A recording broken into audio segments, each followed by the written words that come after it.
lagi dalam bincang khusus bedah disertasi Jurnal Politik TV, program Doktor Ilmu Politik Sekolah Pascasarjana Universitas Nasional.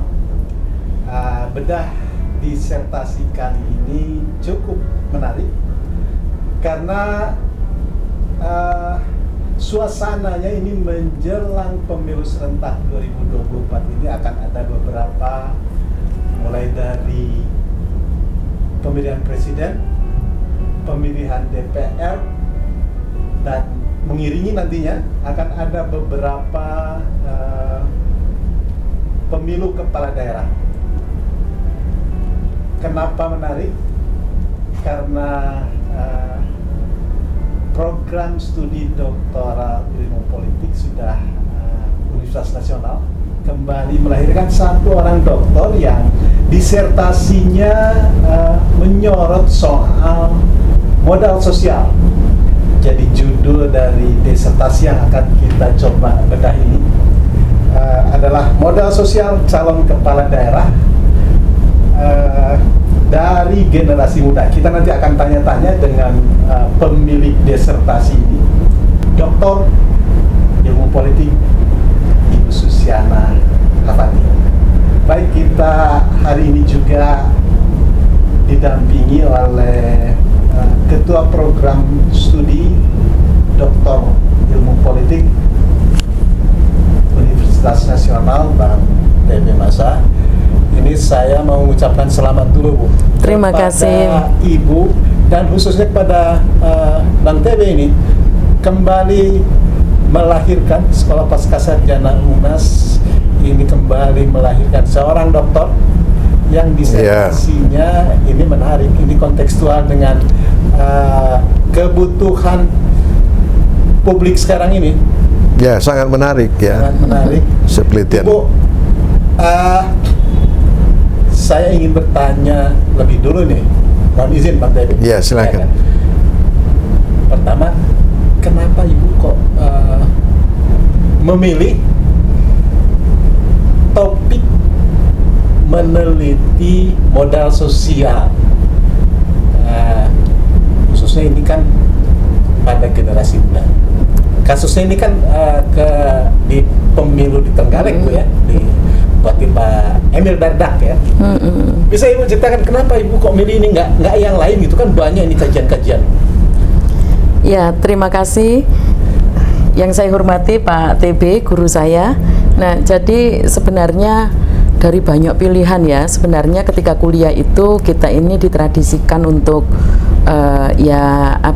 untuk selalu mengkaji teori, terus kemudian juga mempelajari ilmu-ilmu yang kita pelajari, teori-teori itu. Sebenarnya waktu itu ada 15 yang kemudian saya identifikasi akan menjadi calon disertasi saya ketika saya semester 1.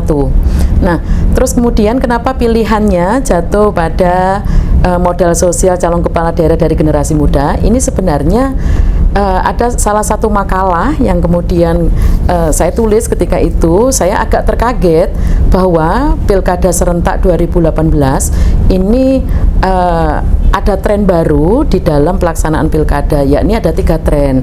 Yang pertama, calon tunggal. Nah, tentu calon tunggal kalau dalam perspektif politik itu tentu tidak ada, karena calon tunggal itu sebenarnya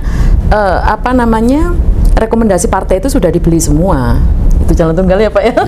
Kalau kita sehat itu. Ya, kalau kita ilmuwan politik tentu tidak percaya dengan calon tunggal. Nah, terus itu pertama calon tunggal. Terus yang kedua, dari 19 pilkada itu hanya 9 itu kader partai. Nah, berarti yang lainnya bukan kader partai. Jadi artinya kader partai nggak laku, Pak. Nah, yang lebih menohok sekali munculnya generasi muda. Jadi munculnya generasi muda, ketika ini saya telusuri yang ketiga ini, kenapa?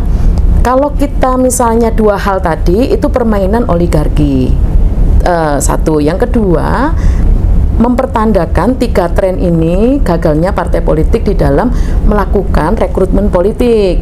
Tentu generasi muda kan kita ini kalau anak muda gitu di Indonesia itu kan dibatasi sejak persoalan NKK BKK dulu setelah peristiwa Malari, generasi muda itu nggak punya ekspresi di bidang politik gitu ya. Artinya ketika dia baru lulus, dia boleh berpolitik. Pada saat dia kuliah dan pendidikan di bawahnya itu kan nggak. Maka kalau dia baru lulus saja sudah menjadi kepala daerah, kapan melakukan rekrutmen politik? Fungsi partai politik ini nggak berjalan. Terpikir saya begitu. Terus kemudian pertanyaannya, ternyata generasi muda itu bukan hanya menjadi calon pilkada, tapi dia terpilih. Nah, kenapa terpilih? Akhirnya kan gini, sistem di UNAS ini sebelum kita ujian kualifikasi praproposal itu Pak guru saya ini membuat sistem. Jadi kita ini sudah ditempelin calon promotor gitu ya. Jadi berkonsultasi. Konsultasi, tempat konsultasi. Nah, ketika dalam proses konsultasi itulah saya diarahkan, dibimbing untuk meneliti apakah fenomena ini juga terjadi di negara lain. Ternyata terjadi. Yang saya temukan itu 9 kepala daerah, bukan kepala daerah, 9 pemimpin negara itu dari generasi muda. Ya, termasuk Selandia Baru gitu, itu muda. Terus kemudian ya memang sih ada yang dari 9 itu hanya satu yang oligarki politik ya, maksud saya yang di Korea Utara itu dari 27 tahun dia jadi presiden. Tapi kan karena oligarki politik, dulu ayahnya warisan dari ayahnya warisan dari kakeknya. Kim Jong Un ya, Korea Utara. Tapi yang 8 lainnya itu melalui pemilihan. Artinya ini ada satu gejala baru. Apa sih yang kemudian menarik dari generasi muda? Ternyata modal sosialnya. Nah, itu satu alasan. Terus yang kedua, nah akhirnya kita kan dibimbing untuk kemudian melihat sebenarnya di dunia ini itu ada 5 modal. Nah, modal ekonomi, terus kemudian modal sosial, modal budaya, modal politik, dan modal simbolik.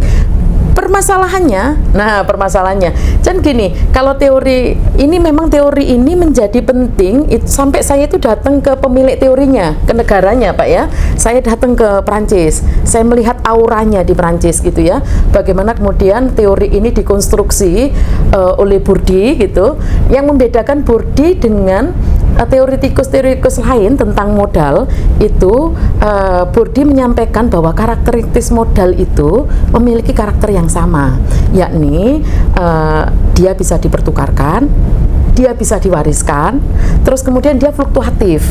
Nah, permasalahannya dalam konteks Indonesia yang paling mudah dipertukarkan itu hanya modal ekonomi. Sekarang punya uang 2M, saya pertukarkan aja dengan rumah, saya pertukarkan dengan mobil gitu kan, itu modal ekonomi. Tapi tidak banyak orang kemudian bisa menukarkan modal-modal yang lain. Nah, inilah generasi muda yang bisa menukarkan. Modal sosial misalnya nggak bisa diwariskan gitu? Kalau modal sosial itu tadi saya bilang bahwa kalau Bourdieu menyatakan karakteristiknya dia bisa diwariskan seperti uang, dia bisa diwariskan. Namun yang menarik di Indonesia, mungkin guru saya itu memiliki modal sosial banyak, tapi beliau mungkin kurang berani, ewo pakewo gitu ya, untuk mempertukarkan menjadi apartemen, mempertukarkan menjadi mobil Alphard gitu loh. Nah, ini yang saya bilang bisa dipertukarkan. Selama ini yang kita kenal kan hanya modal ekonomi yang bisa dipertukarkan, ya kan, yang gampang dipertukarkan. Misalnya kita nggak kenal dengan orang, kita datang gitu ya, punya emas 100 gram gitu, saat ini juga kita dapat dari Pegadaian, menyelesaikan masalah tanpa masalah.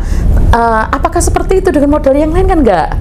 Nah, jadi karakteristik modal yang bisa dipertukarkan inilah yang kalau ibarat di Islam itu kan diajarkan bahwa kita itu harus menuntut ilmu yang bermanfaat.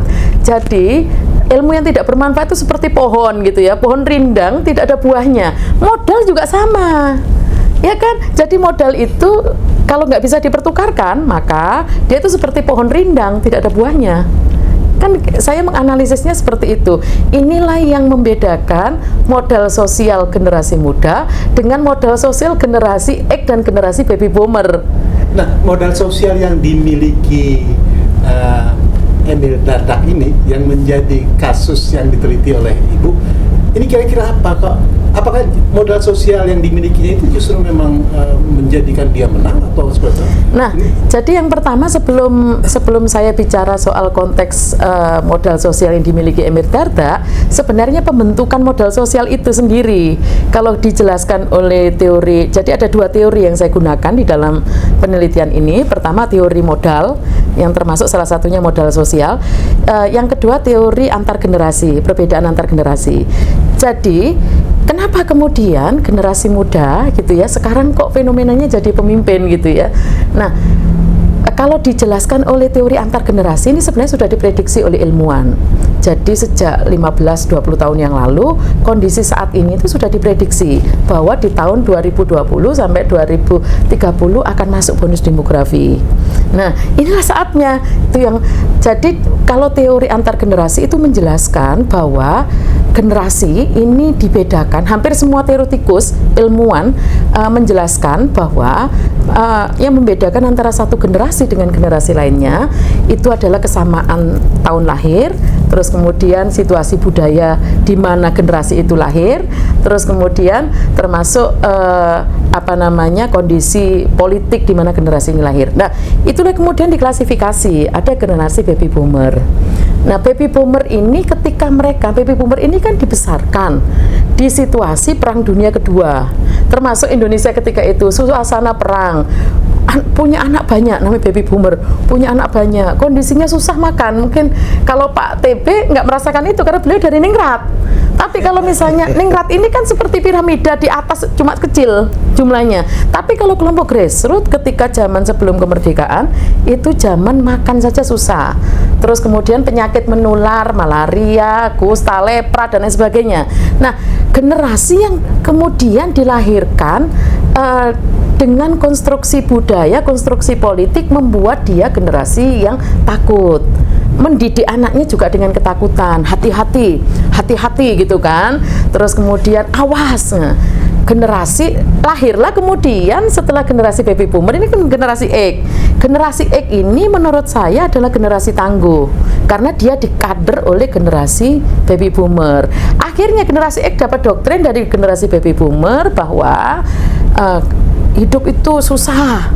Wah, awas jangan ada di semuanya bahasanya bahasa awas, sehingga di subconscious mind-nya itu terbentuk menjadi generasi yang penakut. Akhirnya agar stylenya itu kemudian dia aman di dalam hidup, jadilah PNS. Wah, bercita-cita jadi PNS. Nah, ini kan kemudian lanjutnya itu kan generasi setelah generasi X, generasi muda itu adalah yang generation ini didikan generasi X. Generasi X tadi kan seperti Pak TB Masa udah jadi intelektual, yang tadi agriculture berpindah menjadi ilmuwan, terus kemudian kerja kantor. Kita lihat ketika generasi milenial ini, yang generation tadi itu tumbuh, itu kan ayahnya kan jadi guru, jadi dokter, bekerja dari pagi sampai sore. Nah, ketika bekerja dari pagi sampai sore kan beda didikannya dengan generasi baby boomer. Kalau baby boomer tadi kan banyak di rumah. Nah, karena bekerja sampai pagi sampai sore, akhirnya anaknya mulai diikutkan privat, mulai diikutkan ekstrakurikuler. Nah, akhirnya anaknya yang tadi itu kan nggak ketemu dengan keluarganya. Nah, anaknya ini sejak kecil sudah mulai terbiasa kolaborasi. Dia menjadi generasi yang lebih mandiri. Generasi udah mulai kolaborasi, udah belajar interaksi, termasuk menjadi generasi yang dia menerima perbedaan. Ya kan, misalnya dia sudah terbiasa ini kalau di istilah digital itu mereka lah kemudian native generation, jadi dunia digital. Mereka sudah terbiasa dari kecil itu berkompetisi, mereka main game, karena di game itu mereka merasakan kesenangan. Kalau mereka kalah, mereka dapat motivasi, semangat, coba lagi gitu. Kalau mereka menang, mereka diapresiasi, hore. Dan mereka terbiasa, generasi yang generation ini terbiasa menyelesaikan gamenya, terbiasa untuk kerja tuntas. Inilah yang membentuk modal sosial. Kemudian mereka menjadi generasi yang punya karakter earlier starter.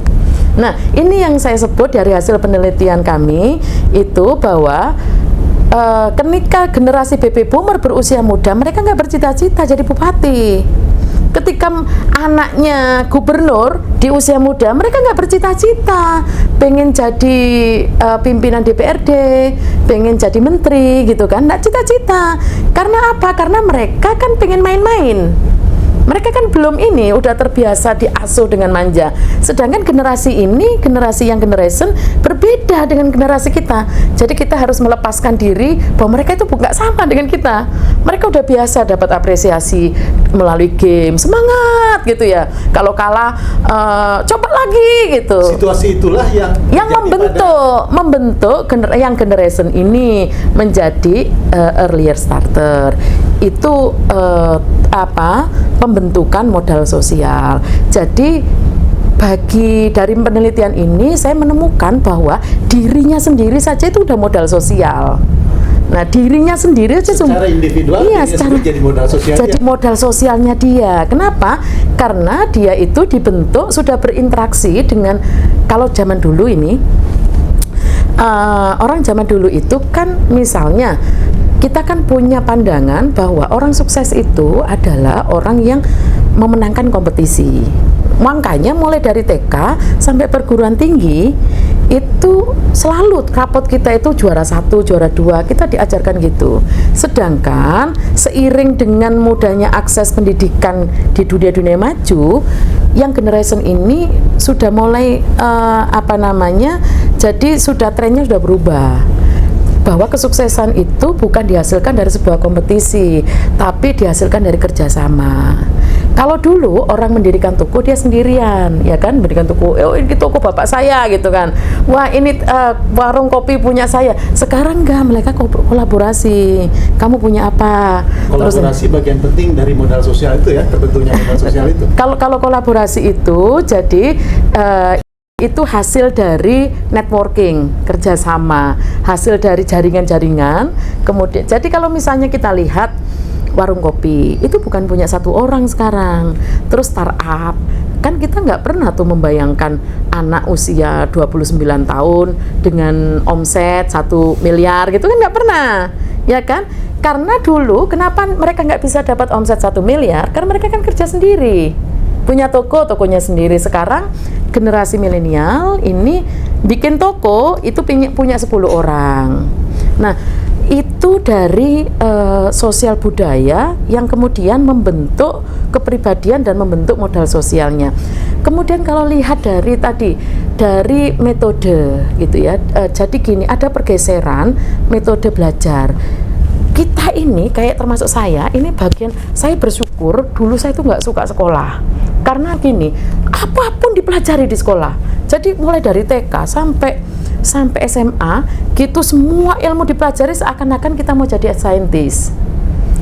Yang mengajari kita namanya guru. Guru itu adalah orang paling tahu. Nah, generasi milenial ini dia dibesarkan dengan tradisi sumber ilmu pengetahuan itu datangnya bukan hanya guru.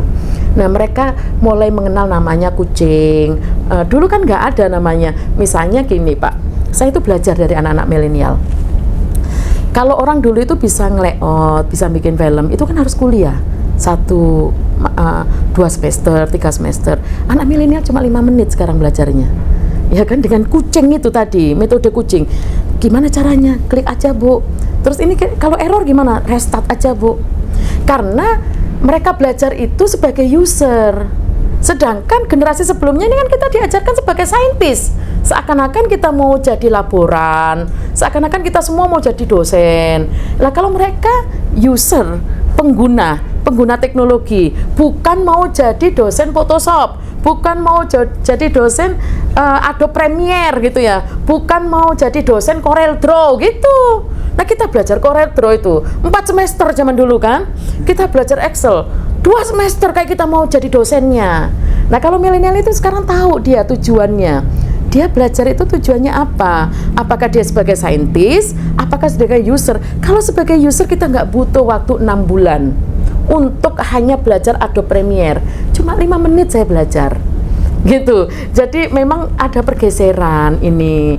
Nah, itu dari tadi sumber bagaimana kemudian modal sosial terbentuk. Nah, terus kemudian ini juga nggak bisa dilepaskan bahwa munculnya di temuan kami, temuan disertasi ini, munculnya generasi muda bukan semata-mata dari keran demokrasi, bukan semata-mata, bukan dari terbukanya akses akses partisipasi yang luas, bukan. Kalau memang itu sebagai faktor dominan, harusnya generasi tua dong yang menempati. Tapi di sini generasi milenial itu bagaimana memanfaatkan modal sosialnya di tengah industri 4.0. Dia kan mengalami revolusi industri keempat kan. Nah, jadi kalau misalnya zaman Pak TB melakukan komunikasi ya dengan 1.000 orang dulu ya 1.000 kali, ya kan. Nah, kalau zaman milenial sekarang ini satu broadcast udah terkirim ke 1.000 orang. Nah, cara mencari dukungan Pak TB door to door zaman dulu, metode door to door keren di zaman dulu. Sekarang cari dukungan dengan cara petisi. Ya kan? Wah, kena petisi bahaya itu. Hati-hati sekarang orang netizennya maha benar. Siapa yang menguasain itu? Kan native generation. Dan modal sosial yang terbentuk seperti itu ini ada pada diri Emil Dardak itu. Jadi modal sosial itu sumbernya itu ada 3. Nah, sumbernya ada 3 itu value, terus kemudian trust, networking. Jadi value itu kalau zaman dulu orang itu kan pinter dulu baru dihormati gitu ya. Zaman sekarang udah berubah. Zaman berpolitik sekarang bukan hanya pinter dulu sebagai faktor dominan, tapi value. Jadi value itu kalau melihatnya, kalau misalnya mau melihat orang itu memenangkan perang ya, value nilai ini itu seperti gini loh. Strateginya udah berubah. Strateginya itu udah pakai strategi jurus kucing kering. Nah, kucing kering kecing sakit, ya kan? Wah, kayak orang pesakitan gitu. Itu artinya itu sebenarnya strategi menang tanpa perang. Anak-anak muda kalau menggunakan teori strategi ini kalah orang-orang tua. Ya kan? Buktinya yang diangkat oleh Bu Mega jadi menteri, anak muda juga, Abdullah Azwar Anas. Ya kan, dulu dia anggota MPR usia 24 tahun. Dia santun sama dengan Emil Dardak. Jadi nilai itu yang dimiliki Emil Dardak melekat itu nilai-nilai Jawa. Nilai dia nggak marah, nggak bisa marah. Yang dia takutkan itu adalah takut rakyat tidak mencintainya. Wah, bahaya bagi politisi nih. Kalau sampai ada politisi takut rakyat tidak mencintainya, bahaya. Ya kan? Terus jadi nilai-nilai, sumber nilai yang dimiliki Emil Dardak itu adalah pantulan dari nilai-nilai masyarakat Jawa Mataraman. Di Jawa Timur itu sebenarnya ada 10 terata. Orang di luar Jawa Timur menganggap Jawa Timur itu kan satu budaya, satu homogen gitu ya. Enggak. Jawa Timur itu ada 10 terata. 10 terata itu jadi ada 10 kebudayaan, perilaku kebudayaan. Yang paling terkenal itu Mataraman, terus kemudian Tapal Kuda sama Pantura. Nah, terus Osing aja nggak terkenal, Tapal Osing sampai sekarang masih ada. Terus Jawa Arek itu terkenal. Nah, apa bedanya Mataraman? Jadi Emil Dardak ini menampilkan Jawa yang Mataraman, Jawa yang kayak diwariskan di Solo dan Jogja. Lembut, sabar, andap asor, santun. Kalau dia bilang gitu gini, menang tanpa ngasorake. Jadi dia menang tapi musuhnya itu tidak merasa jadi musuhnya. Nah, terus, kalau orang Jawa Tapal Kuda itu Jawanya orang pemarah. Kalau dia orang keras gitu ya, Tapal Kuda ya. Tapal Kuda itu alkulturasi Jawa dan Madura. Di Pasuruan, Probolinggo, Situbondo, Jember, Lumajang, Banyuwangi. Itu Tapal Kuda. Nah, kalau Madura udah tahu ya, daerah keras kan. Nah, kalau daerah Madura, Tapal Kuda ini lebih parah dari Madura. Dia orangnya keras tapi menyelesaikan dengan cara halus. Santet. Nah, kalau yang keras kan udah jelas, Pak. Nah, Emil ini bukan datang dari sana di Jawa. Kalau orang kenal, orang Jawa Timur itu kan Jawa Arek dan Tapal Kuda ya kenalnya. Tapi ada daerah-daerah di Jawa Timur itu seperti Tulungagung, Kediri, Blitar, termasuk Trenggalek gitu, itu daerah Mataraman. Nah, jadi inilah yang membuat dia budaya ini, nilai budaya ini dia bisa akumulasi menjadi dipertukarkan dengan trust. Nah, jadi nilai ini yang membuat masyarakat percaya. Apalagi Emil datang dari keluarga elit. Jadi kan yang menarik itu yang menjadi faktor Iya. ternyata Emil menang gitu, Emil Dardak menang. Jadi ini kan pertukaran.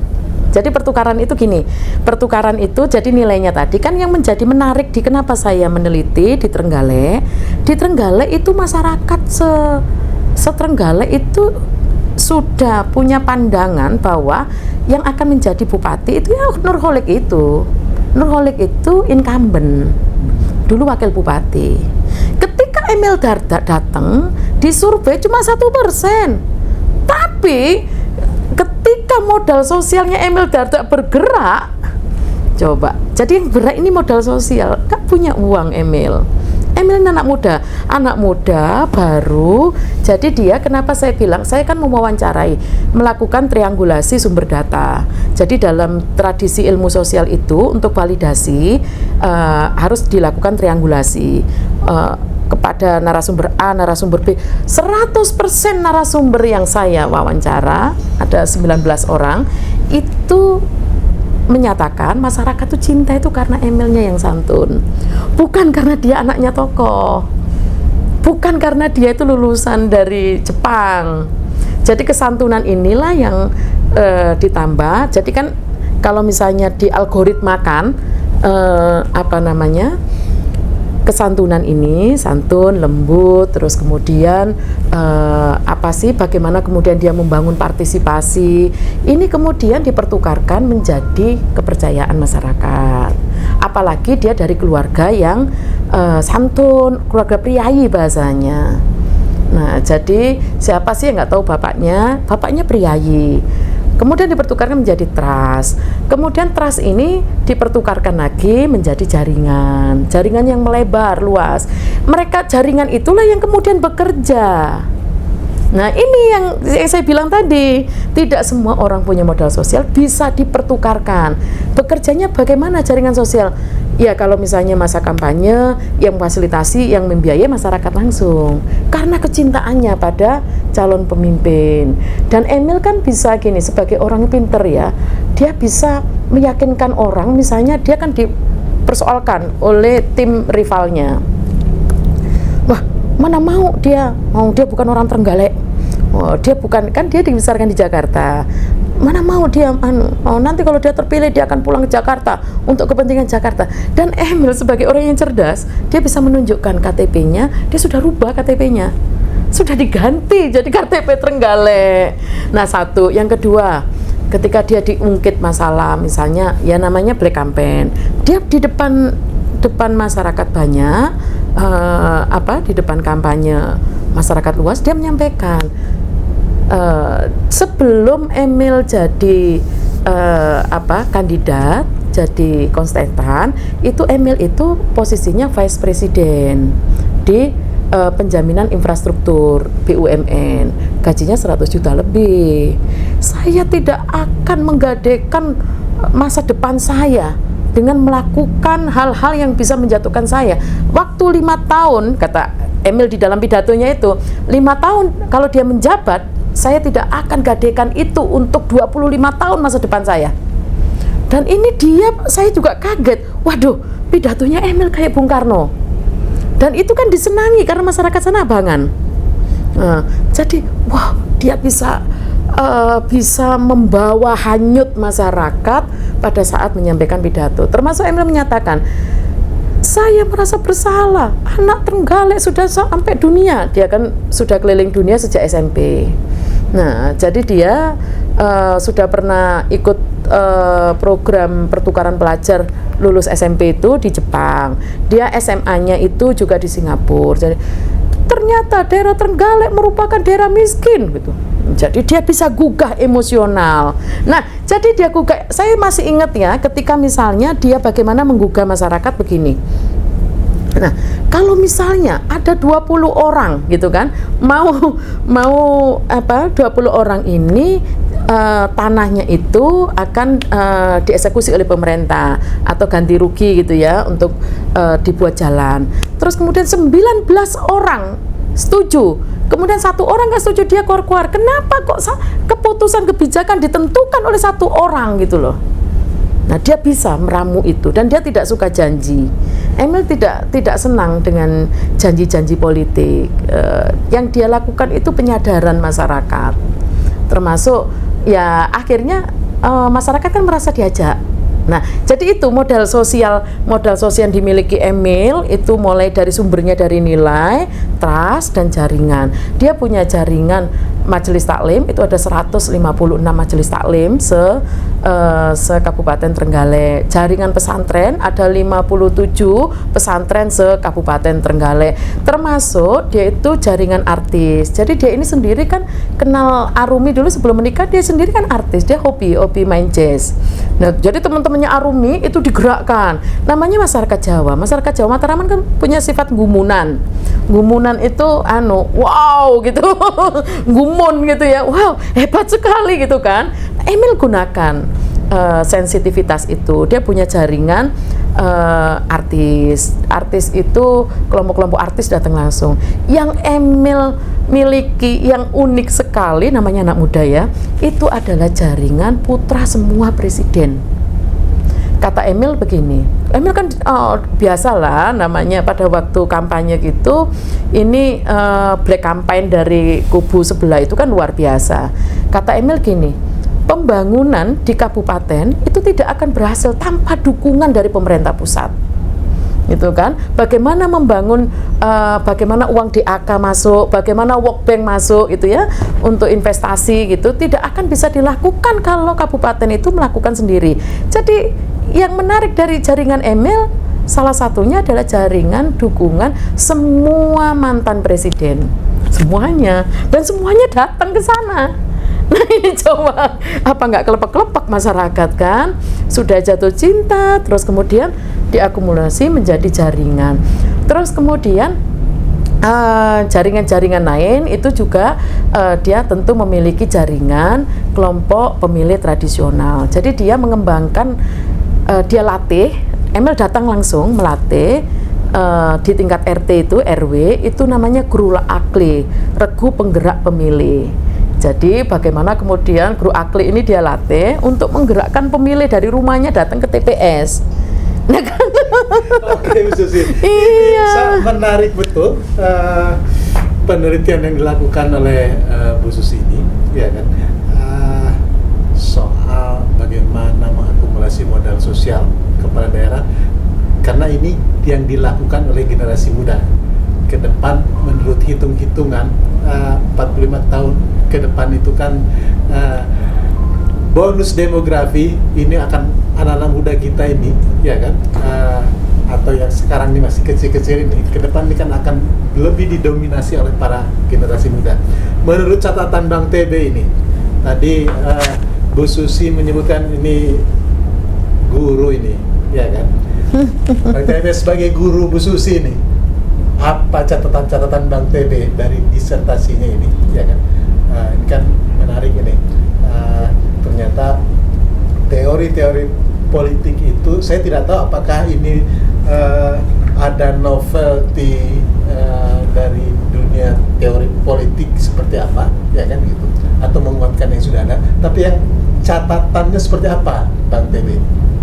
Ya, yang pertama saya mengatakan kepada Mbak Susi ini, studi mengenai elit politik itu masih belum banyak, ya. Jadi Mbak Susi ini sebenarnya mengembangkan studi ilmu politik itu khususnya pada studi elit politik. Kebetulan yang disoroti adalah terjadi satu sirkulasi elit politik, ya, pada partai, pada kepemimpinan politik, yang kebetulan case-nya adalah Emil Dardak. Nah, ini dia sebenarnya menguatkan atau mengisi atau melanjutkan bahwa perubahan politik itu salah satunya sangat ditentukan oleh elit politik. Itu catatannya. Nah, yang kedua, dan ini juga sebenarnya menggambarkan bahwa perubahan politik di Indonesia itu sangat ditentukan oleh elit politik. Jadi saya kira dari sejarah kita lihat ya, pada masa pergerakan itu muncul orang-orang muda ada Soekarno, ada Nasir, ada siapa lagi, Muhammad Rum, ada banyak sekali ya tokoh-tokoh, ada Muhammad Yamin, banyak sekali, dan mereka adalah orang muda ya. Jadi tetap orang muda itu sebenarnya dia bagian dari sejarah perubahan Indonesia, itu penting sekali. Nah, oleh karena itu ada dua saya kira dari hasil atau dari disertasi Mbak Susi ini. Yang pertama ya, lihat bahwa peran kaum elit, khususnya elit muda itu adalah potret dari sejarah politik Indonesia, itu yang pertama. Yang kedua, Mbak Susi ini mencoba menjelaskan ya dari sudut pandangan teori para ahli itu untuk melihat tentang perubahan sosial yang terjadi di dalam konteks demokratisasi yang sedang kita alami sekarang ini. Nah, di sisi lain, demokrasi ini kan baru 20 tahun. Jadi sebenarnya belum, di mana institusi-institusi politik itu belum seperti yang diharapkan. Tadi sudah dicontohkan bahwa Emir Dardak ini tidak muncul dari hasil sebuah perkaderan atau rekrutmen dari partai politik. Justru dia muncul ya karena faktor individual Emir Dardak yang memiliki modal sosial itu tadi, kan begitu. Nah, yang lain apa yang ingin saya katakan, penelitian ini penting untuk melihat bagaimana masa depan politik Indonesia ini dilihat dari peran ya ahli generasi.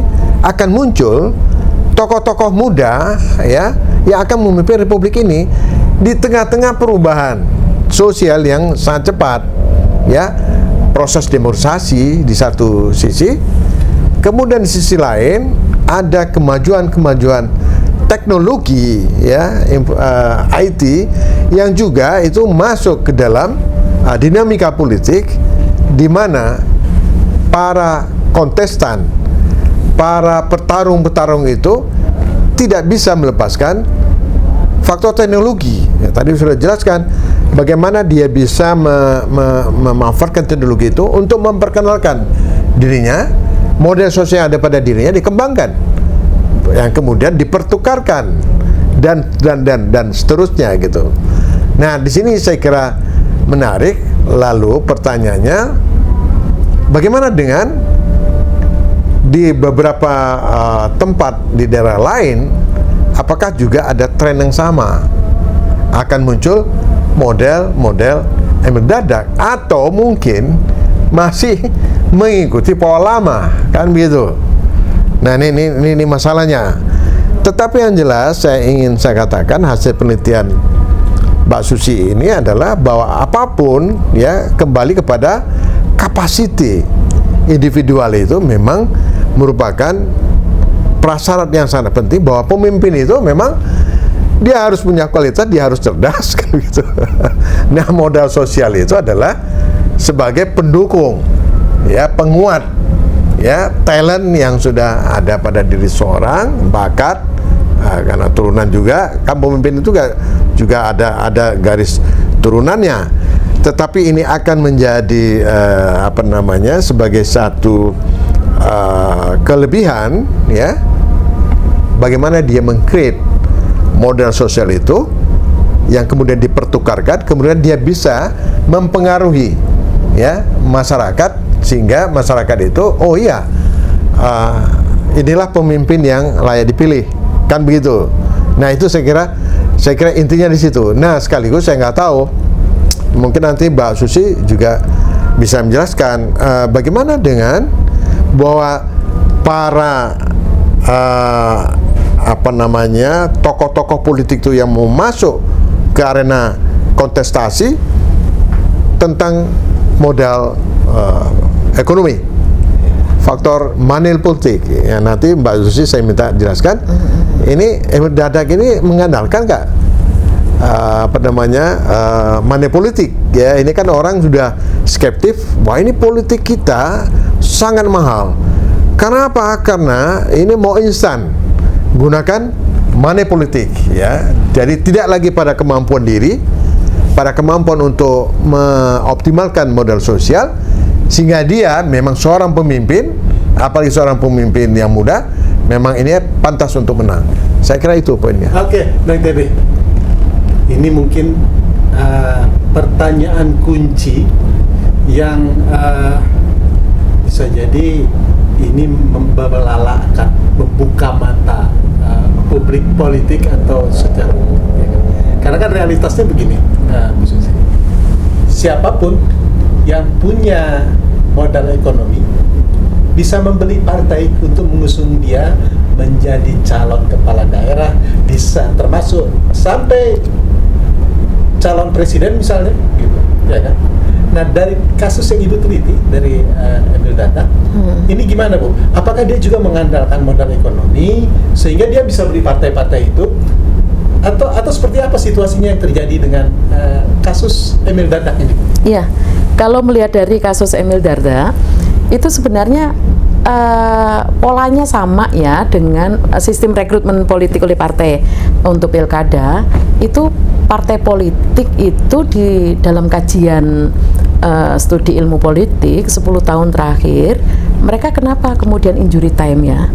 Partai politik itu sebenarnya pragmatis gitu, karena dia menentukan, oke lah misalnya calon ya, misalnya banyak calon melakukan pendekatan oleh kepada partai politik untuk mendapatkan surat saktinya, rekomendasi, dapat tiket, karena peserta pilkada, peserta pemilu itu kan partai politik. Tapi yang harus diingat oleh para calon adalah survei elektabilitas itu yang dilihat oleh partai politik di dalam menentukan calon itu adalah hasil survei elektabilitas di injury time.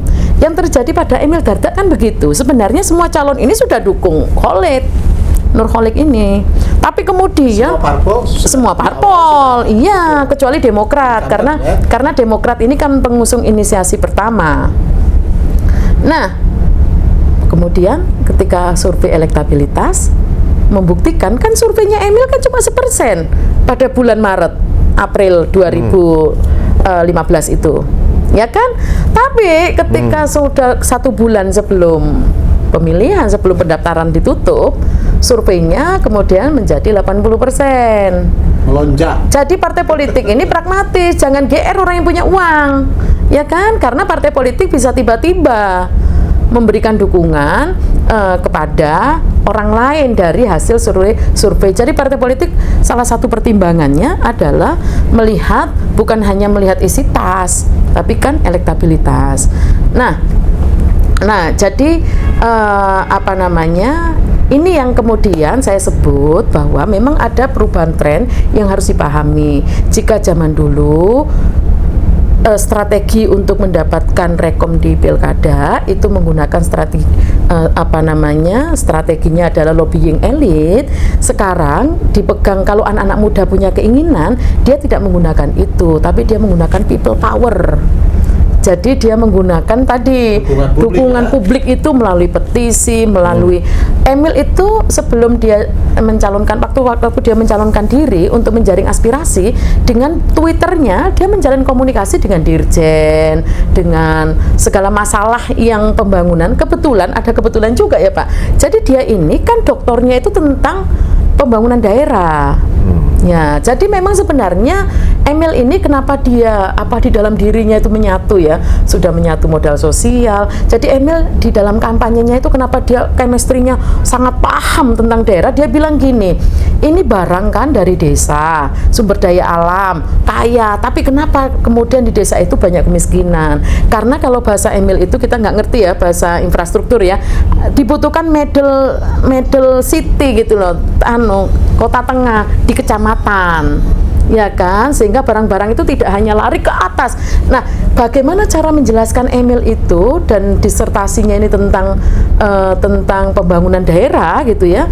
Memang di diri Emil itu menyatu, tapi catatan di dalam disertasi ini tidak kemudian kalau kita lihat persentase minatnya generasi muda di dalam politik itu masih rendah kalau misalnya dihasilkan survei ya. Tapi ketika dia minat di politik, ya dia pengen jadi kepala daerah, pengen menjadi politisi gitu. Kalau dilihat di survei-survei lain, ketika dia misalnya pengen sesuatu, dia ingin earlier starter tadi, ingin memulai dari awal.